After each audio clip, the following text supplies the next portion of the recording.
that countries that invest heavily in data and research grow their economies up to 3 times faster than those that do not. Yet in Nigeria today, a lot of decisions, whether in business, policy, or even content creation, are still made based on guesswork instead of verified data. Well, we are going to be talking about the importance of data today on Tech Hub. My name is Victor Arke, but before we get into it, let's quickly catch up on what's happening in the tech space. In today's digital world, more Nigerians are using smartphones, streaming videos, making online payments, and working from home. Because of these, mobile networks are under more pressure than ever. Now, telecom companies are now investing more money to improve their networks. Meanwhile, the Nigeria Data Protection Commission has started an investigation into a reported data breach at the Corporate Affairs Commission. This action is based on the Nigeria Data Protection Act 2023, which is meant to protect people's personal and business data. Now, this is what happened. There were reports online that hackers may have gained access to the CAC database, possibly exposing millions of company records.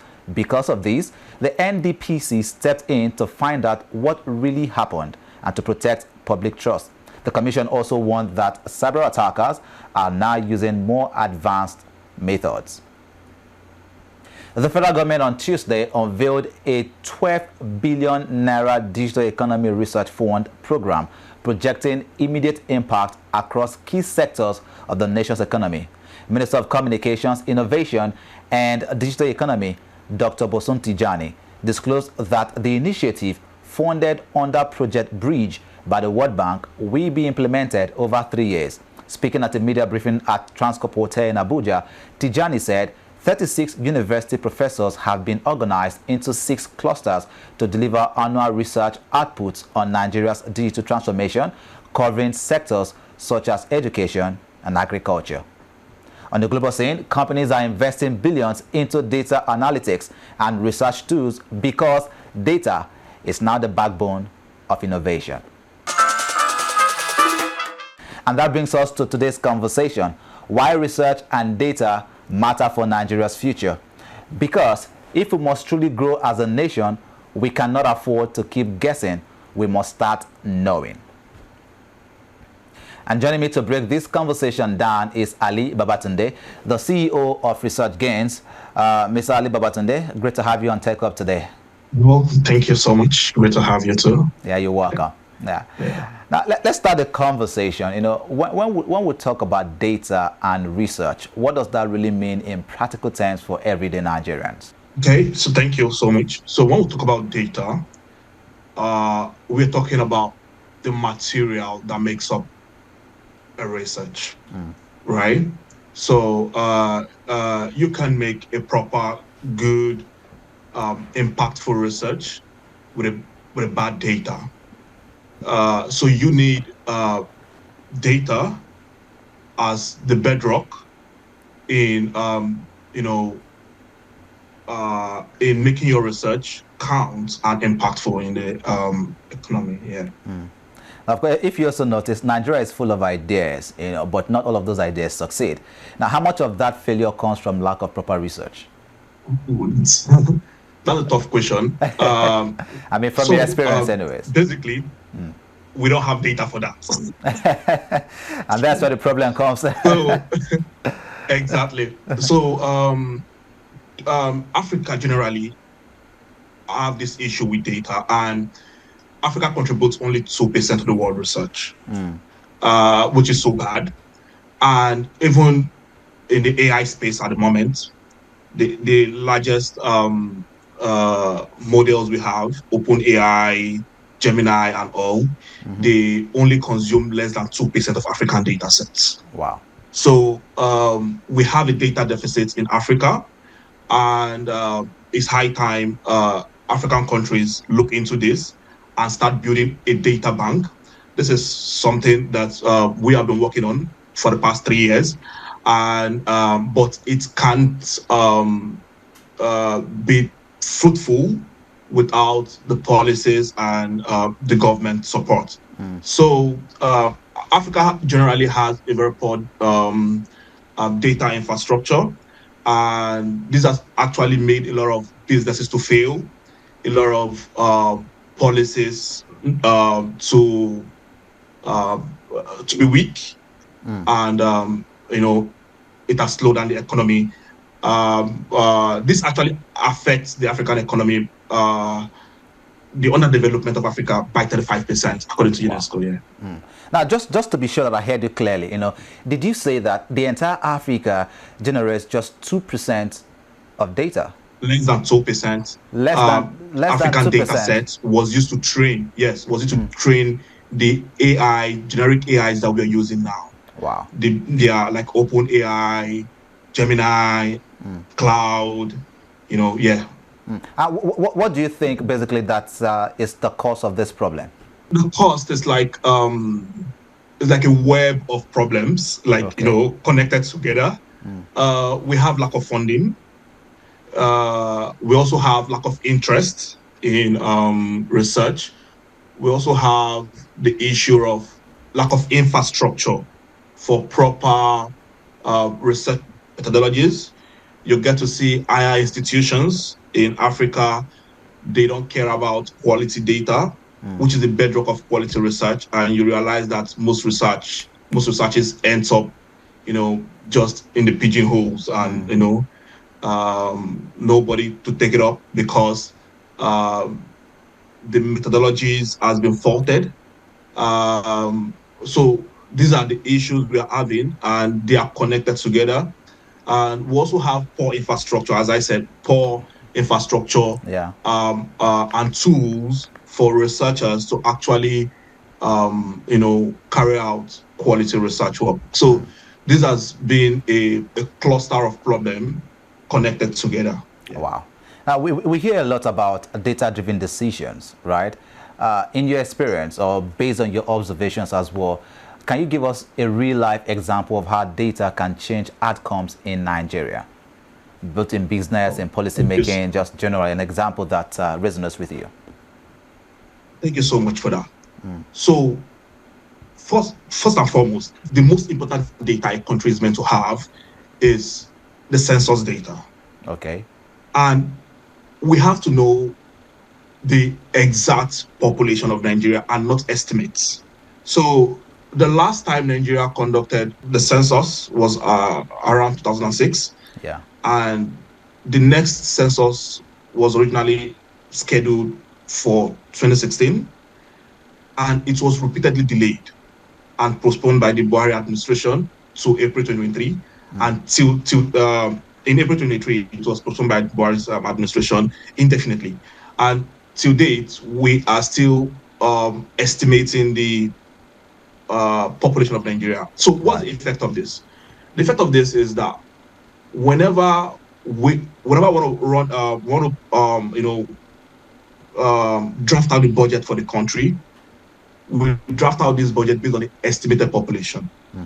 And whenever we want to, let's say, make policies or go into government research on, let's say, disease, or let's say we want to train, you want to check a particular location of students, or let's say children under 5, because you want to see how they do, how they are living, and how you can support children under 5. All of these things are based on estimates. Right. And this actually affects the budget.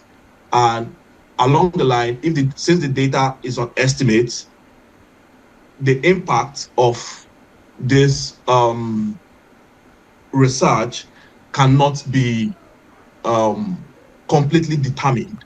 So it actually affects the social demography and the overall impact with respect to the overall impact with respect to the research that you are doing. So these are real life scenarios. I can give you another example. Let's say sometimes we need data on consumer insights for price control. You realize that we have price surge in several locations in Nigeria, at a particular place, the price of a product is high, at a particular place is low. And there are a lot of variables that actually led to the increase and decrease. But all of these variables are not being controlled. We don't know. We don't have insight on these variables, and by so doing, it's being controlled by the market. Okay. And the government cannot do anything without getting the data that is needed to make these policies and control this price, across the country. All right. Now, of course, you've mentioned policy right now. Let's head down to policy. Now, how can Nigeria as a nation build a stronger research culture? How can we do that, both from the government sector to individuals and small businesses? How can we build a better culture, a research culture? Okay, so Nigeria needs to be intentional. The government needs to be intentional as regards data-driven decisions. We have to put research first before decision making, and not, bias predictions, then now trying to collect data to suit what you want to do. So we have issues with data tampering, data fraud in the country, where people intentionally collect data just to prove a point, rather than making this data objective with high quality assurance measures to ensure that we get the exact data points that we need to work on in order to improve the country. So the government has to be intentional, put research at the forefront, and every decisions are made through the factual data we are getting. And this has to be a data infrastructure policy where there are lots of methodologies around quality assurance to ensure that we are getting the right data. Then we can now decide to, bring in expertise in solving the exact problems that we find from this data, together with the private sector, because these are the data that is needed for solutions that will be impactful. All right. Looking at our education sector as well, do you think that our education system is doing enough to prepare young people to understand and use data and research as well? Yes, our education sector is actually sophisticated. Nigerians are very intelligent, but the issue we are having is actually getting the insight that is needed for policy making and industrialization. So we're having a disconnect between the industry and the academic. Okay. So we need a centralized data bank that's where innovators, entrepreneurs can tap into student research and integrate this research into building solutions for the country, and also create a system where researchers are, rewarded by the efforts that they've put into all of this research. Yeah, so this is something that we have to work on, and this is the disconnect I see in the system. Okay. And let's conclude the conversation by talking about an advice anyways. One thing that Nigerians should start doing today, if you had to advise Nigerians when it comes to data and research, what would be that one thing that you're going to advise Nigerians to start doing today? You can never go wrong with data. That's a statement I want to make here. We can never go wrong with data.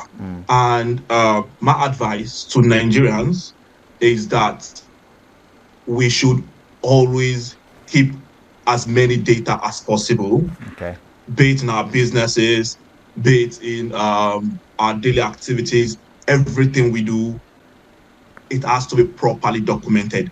We can never go wrong with this data. That's right. And all this documentation, in a way or the other, has a say in building impactful solutions for the benefit of the entire citizens of the country.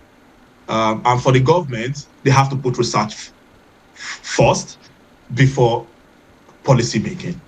Yeah. All right, thank you so much, Ali Babatunde, for your time with us today. We do appreciate you. Thank you so much for your time. All right. So much, yeah. Yeah. Now let's go on a break. When we'll come back, we'll get straight into the tech tip of the day. Just stay with us.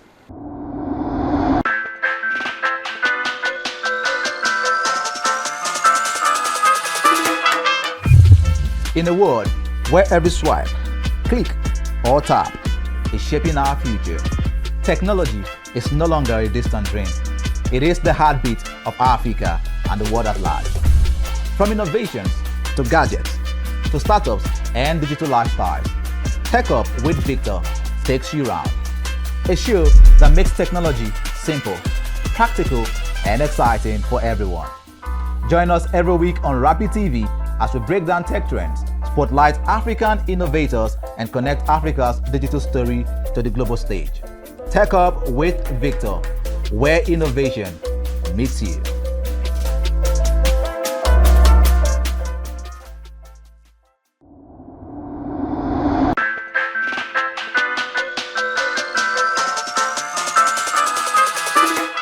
Well, welcome back. Now let's get practical. Today's tech tip: always verify your data source. Now in today's world, information is everywhere, but not all of it is reliable. Before you make any decision based on data, ask yourself these three simple questions. Where is this data coming from? I mean, is it from a trusted source or just social media talk? That's one question. The next question is, how recent is this data? Is it old data? Because old data, rather, can lead to wrong decisions. And three, is it backed by evidence? Can it be confirmed from more than one source?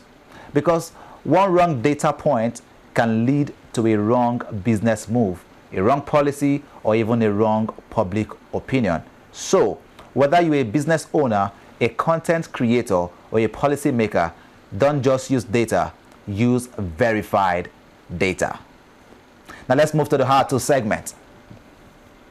Let's talk about how to segment your data for better decisions, because raw data alone is not enough. Now, if you don't break it down, you won't understand it. So here's a simple way to segment your data. One, by location. Separate data by region or state. This helps you see what is really happening in different parts of Nigeria. Number two, separate data by time. Compare past and present data. Are things improving or getting worse? Also, by category. Group your data by sector, education, health, business, agriculture. And then by trends, look for patterns. What keeps repeating? What is changing?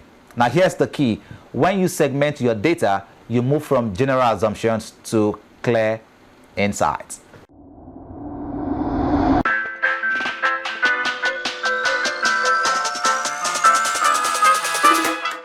Well, at the end of the day, the future belongs to those who don't just have ideas, but those who can back those ideas with data. And Nigeria has the talent, Nigeria has the energy. What we need now is the discipline to research, analyze, and act on facts, because growth is not accidental, it is informed, and of course it is intentional. My name is Victor Ake. Until next time, stay techy.